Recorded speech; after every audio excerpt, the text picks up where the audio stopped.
Welcome to this lesson on emotion-aware learning systems. We're exploring how technology is moving beyond static lesson plans to respond to the real-time needs of every student. Learning has always been emotional. We don't just process information. We experience curiosity, frustration, and boredom. Emotion is part of the mechanism of learning itself, and ignoring it means overlooking how knowledge actually sticks. Traditional systems follow a predictable sequence, but emotion-aware systems look deeper. They don't just track mastery, they interpret the learner's state while they perform, treating engagement signals as valuable data. So, how does a system detect these signals? It isn't reading minds.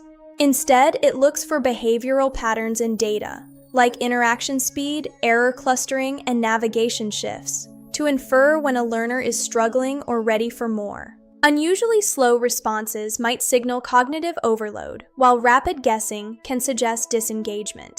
When these patterns cluster, the system gains a stronger case for dynamic intervention. When a shift is detected, the system adapts. If a student is frustrated, it can break tasks into smaller steps. If they're bored, it can increase the challenge or switch to a more interactive modality. AI makes this responsiveness possible at scale. It acts as a calibration layer, using pattern recognition and predictive analytics to reshape the lesson in real time, balancing challenge and support. One of the most critical functions here is cognitive load management.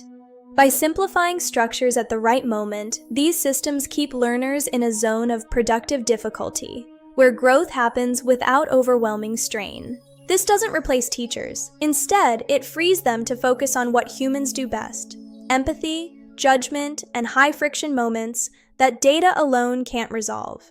Technology makes teaching more human. Of course, this comes with responsibility. Privacy, misclassification bias, and the risk of over-optimization are serious concerns. We must design these systems with restraint and respect for the learner's agency. In conclusion, the future of learning isn't just about content transfer. It's about responsive systems that understand the human behind the screen. We're moving toward an education that truly adapts to you. Thank you for joining this lesson. As we continue to develop these intelligent environments, the goal remains the same: to make learning more effective, inclusive, and human-centered.